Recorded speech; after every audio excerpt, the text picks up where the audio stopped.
नर्मदे हर मैया जी की इस परिक्रमा में कहीं करंजेश्वर के बाद जो एक महत्वपूर्ण तीर्थ है वो अंबिकेश्वर महादेव का नाम आता है। शास्त्रों की परंपरा के अनुसार ये वो तीर्थ रहा है जहाँ पर काशी नरेश की पुत्री अंबिका जी, जिनका पूरा इतिहास कहीं हमको महाभारत में दिखाई देता है।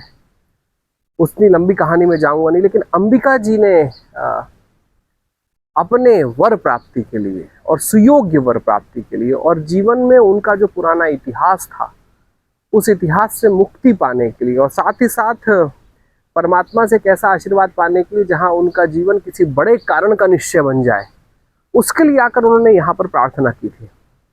प्रार्थना भगवान भोलेनाथ की थी और भगवान भोलेनाथ प्रसन्न हुए थे। एक प्रसंग है जो नारदीय संहिता में कहीं मोहिनी जी को नारद जी कहते हैं। जब मोहिनी जी उनसे पूछती है किन किन तीर्थों में जाओ, तो 108 तीर्थ मोहिनी के लिए बताए थे, क्योंकि मोहिनी अप्सराओं के वर्ग से आती थी। तो जब मोहिनी को बताया गया इस तीर्थ में आने के लिए, उसका महात्म बताया गया, तो मोहिनी ने पूछा कि जहाँ पर वर प्राप्ति की बात होती है वहाँ पर मैं कैसे जाऊँ। तो भगवान नारद, देवमुनि नारद एक बड़ी अच्छी बात कहते हैं कि बोले केवल वर प्राप्ति के लिए, केवल विवाह प्राप्ति के लिए नहीं है, ये उस तीर्थ की निशानी भी है जिस तीर्थ पर कहीं जीवन के वरदान के लिए व्यक्ति आकर प्रार्थना करके जाता था।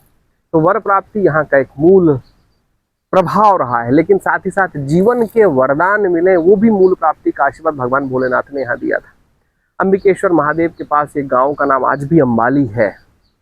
ये हमारा सनातन साक्ष्य दिखाता है, सनातन प्रभाव दिखाता है और हमारे इतिहास का थोड़ा सा वर्णन कर पाता है। पिछली परिक्रमा में जब मैं जा रहा था तो तब तक ये सड़क नहीं बनी हुई थी जो अभी इस बार बनी हुई है 2 साल पहले। तो हम खोजते खोजते यहाँ तक पहुँचे थे और मंदिर को देखकर मैंने आपस में समझा था कि शायद यहाँ पर कुछ दशा ऐसी थी कि मुझे ऐसा लग रहा था कि कोई ध्यान नहीं दे रहा, लेकिन इस बार पहुँचने के बाद जब देख रहा हूँ मुझे लगता है कि आसपास के क्षेत्रों ने इसका भरपूर ध्यान रखना शुरू किया और इस तीर्थ का एक तरीके से पुनर्रचना जैसी हो गई है।